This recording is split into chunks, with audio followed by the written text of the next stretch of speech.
Oh, this is Deadpool Negative. I'm here with a quick review of Captain, with some more stuff from my pile. In this case, Captain Marvel 1, 2, starring the actual star of the book, and 3. 3 just came out yesterday. I'm going to run through a quick history. First of all, I want to wish everyone, I hope everyone had a Merry Christmas. I had a pretty good one, reminding me that I'm very lucky to have good parents. And first, I'm going to run through my history of Carol Danvers. 35 years ago, at some state fair in somewhere in maybe at Chestnut Hill, Pennsylvania, I found a box full of Miss Marvel comics. Maybe not the entire Claremont run, but most of it. And that run remains. It made me fall in love with Carol Danvers 35 years ago, and I think I love that character. I love Chris Claremont's work in the character. I think it's one of Chris Claremont's best runs on anything. I have the Masterworks versions. Every so often I like to pull them out and reread them. And I have a lot of thoughts about the way the character's been handled since 2006. I think Brian Reed and Margaret Stohl did irreparable damage to the character, uh, and including, and there's also Brian Bendis. But if I was ranting about how that character, I think that character's been handled, we'd be here all day. Just going to talk quickly about the Kelly Thompson run, which I found myself fitfully enjoying, but mostly just full of Kelly Thompson's tired. She has only 3 plots she uses over and over again, and Carol never felt like she was in much danger. And again, Thompson has good moments, but she also uses the same plot over and over again. She does know how to write a sporting cast, which is going to come up in this review. Like Carol's sporting cast is other heroes with their own books, so like she could. And again, one of the other problems is Captain Marvel's too powerful, so she kept sending Captain Marvel to alternate worlds to fight people on her level. And I read more of it than I should have, but again, it was Marvel just had some unwavering faith in Kelly Thompson's abilities. I think she's just okay.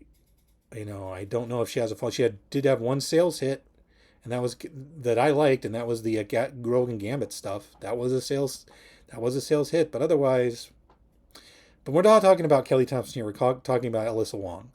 I think one day I will just sit down and talk for a while about how I feel about Captain Marvel has been handled. But I will say the first movie, I haven't seen the Marvels. I know I promised I would, but I haven't. I love the movie. I think the movie's fantastic. I think Brie Larson, not my Carol Danvers, but she did a good job. But anyway, let's get to one of the problems with Captain Marvel, though, in the movie and Infinity and Endgame really exacerbated his problem, is that she's too damn powerful. I think.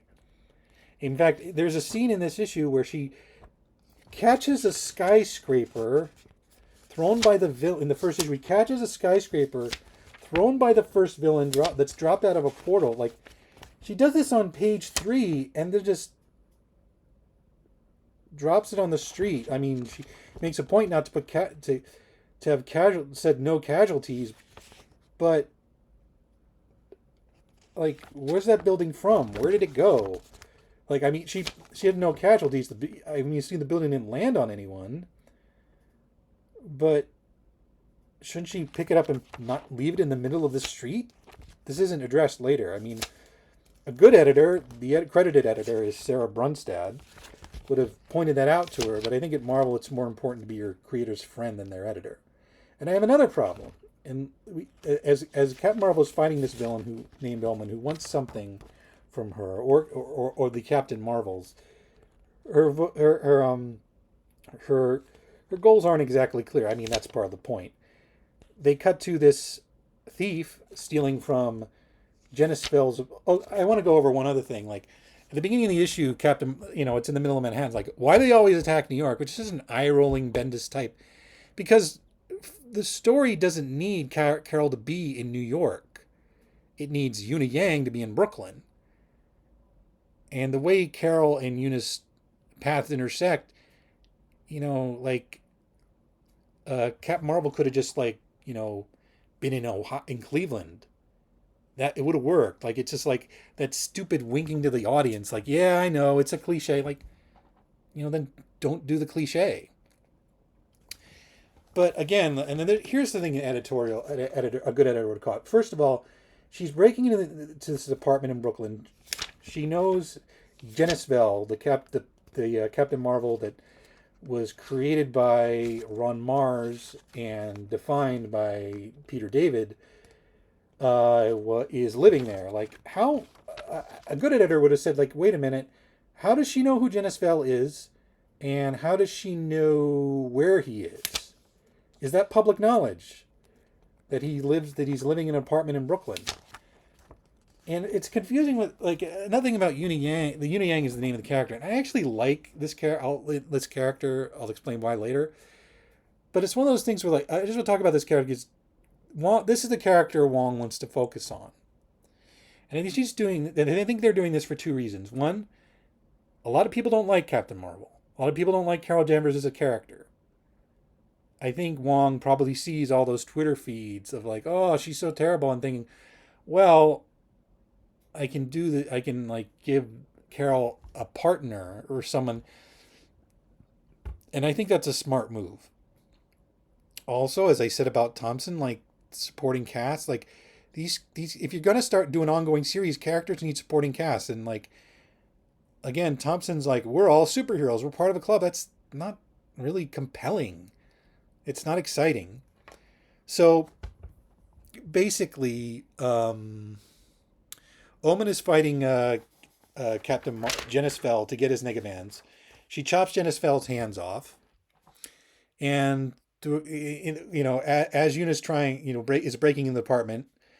This is all happening as Yuna is trying to break in the apartment, so to save herself from she tries to grab the bands herself, and to save herself, she puts the bands on and bangs them together, and that save herself from being choked, bangs them together, and then she bangs them together again, and now Captain Marvel and Yuna Yang are bonded, just like the original Captain Marvel and Rick Jones are bonded. So we have someone else in the comic who's not powerful, who's just a kid. And it actually works for me. I mean, the science of it isn't great, but it actually gives they explore the negative zone, and it's kind of neat. Because the negative zone when Yuna goes there and they're all talking to each other. I think it works. The Omen is the villain. It's not really sure what the villain is. And it worked. It worked for me. And then we go to the second issue, and this is where it gets a little. It's kind of difficult to define what they're supposed to like. Yuna, of course, is queer. She's into her friend at Empire State University. This is where it gets confusing, because not only is Yuna wearing the same outfit she was when she was stealing stuff, but like she also says like, I steal to pay for college. Yet in the third issue, she's apparently well known enough as a thief that Doctor Strange has her on a watch list. Like, I don't get what we're supposed to be doing here. But I want to talk about this one page. I just really loved it. Because, like, Captain Marvel, she's, like, dreaming of her classmate. And Captain Marvel, and, like, the negative zone is kind of, like, I always thought, like, Jan Balzada is the artist. And I thought Balzada did a really nice job. I just thought it was nice. Like, it's a queer woman, because, those are the only new characters Marvel can create, but it works. It really does. And then the third issue comes along. Now, there's also a goofy part where, like, well, let's go to a place where we can get it. Okay, let me just double check this. A magical artifact. They're looking for a magical artifact, that to help deal with the Negaband's power. And like, oh, I know a perfect place for that. I'll give you directions. And like, it's kind of weird that like Carol Danvers doesn't immediately think, oh, it's the Sanctum Sanctorum, because that's exactly where they wind up, the Sanctum Sanctorum. And then we go to issue 3, and again, like, it's frustrating because like I can see like if there were just better editorial notes, because it just doesn't like there's a lot of talk about energy, but Yuna herself is just fun. Like she has arguments with Carol Danvers. She calls Carol Danvers out on being having an ego, and the way they write her is just this, as an off-putting know-it-all, because she's got to be the most powerful character in the world, and I don't think the majority of readers are into that. Like, just not enough to make money, or not enough to sustain the comic. But they're also just like weird parts, because like when Carol's stuck in the negative zone and Yuna's in the stuck in the Sanctum Sanctorum, afraid to like she's like, there's a part where Carol says, "Okay, look, like she's being chased by a monster. Go and find Clea and Doctor Strange." And later, when Yuna is able to bang the bands together, because there's actually an energy limit on them both. Um, she pops up and goes, "Hey, Clea." And Clea's like, because Clea and Doctor Strange are there, of course. She pops up and says, "Hey, Clea," and she's like, "Carol," and then Carol's like, "Oh, Steven, you're here too," and he's like, "Well, it is my house." I'm like, is she like, again, like, is this like a girl power thing? Like, are you there? Are you saying that because you're angry at him? But like, then you said to Yuna just like earlier in the book, look for Doctor Strange and Clea. It's not like you didn't know he was gonna be. You didn't expect him to be in the Sanctum Sanctorum. It's such a weird, like. It's like Wong has to let people know. Okay, Carol and Clea are friends, because all I guess like, and it's weird because I feel myself talking out of enjoying this book, but there is a part of it I enjoyed. I enjoy the idea of like Yuna Yang, this character that's just a weird petty thief, you know, um, and like it actually gives Carol a goal. It gives her like weaknesses because the negabands can't always work properly or there's energy issues. But there's also like in the end, like, there's this whole thing again, like there's this whole thing about the girl. There's a reveal about the girlfriend and like the not girlfriend, excuse me, the girl she likes in the last issue that's just utterly confusing. And it kind of hurts the book because, like, again, a good editor would have said, like, okay, are you saying that? Oh, okay, I'm going to spoil it. The girl she's into, Lenore, turns out to be either working for Omen or she actually is the villain Omen. It's very confusing. Like the last page, like a good editor would have said, like, we need to redraw this or this doesn't look right. This isn't clear enough. It's frustrating because I think this does do a Captain Marvel book right. In a Captain Marvel book in 2023 that can work because Yuna is vulnerable. She's a character, like she's not perfect. She's like, and it gives Carol a friend that's not another superhero. And there's and the Rory Coleman draws the third issue of Bazaldo, and there's some really good action sequences. Like I also think Bazaldo, I'm not a fan of backgrounds. Coleman is, but there's some good action sequences in the issue. It's frustrating because I think there's something there, and it just needs polish, and it's not gonna get polish. I mean, like I'm gonna like the Captain Marvel Dark Tempest series that came out over the summer.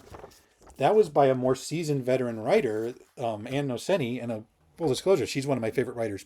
Is my favorite comics writer, and she did a fairly strong plot and fairly that didn't have any plot. I mean, it didn't have great artwork, but it was actually a really good plot and about Carol as the main character interacting with a bunch of younger activists who get turned into superheroes. It's a little weird, but it was a good balance of cosmic and character. But I guess and although I can guarantee Ann Nocenti has sold more comics in her career than Alyssa Wong has, and of course Nocenti may not be interested in doing an ongoing series, but I would say like Dark Tempest was a much stronger footed series than the first these Wong issues. Even though I want to like them, I think there's something there. It's just that Wong doesn't have it, doesn't have it clicked yet, and I hope they do. I'm gonna give this series. I'm intrigued enough to like at least read a couple more issues, and I want to just recommend that and Dark Tempest if you have the time. Maybe I'll talk about Dark Tempest another time. Um, Although like with Dark Tempest, the artwork just isn't up to like just really isn't up to snuff, in my opinion. Like that's the one thing. Like Jam Basildo is much better and Paolo Villanelli. Anyway, I hope you enjoyed this review. I will talk to you later. I've got more comics reviews coming. Like the bell, click for notifications. I don't care. Anyway, I will talk to you guys later.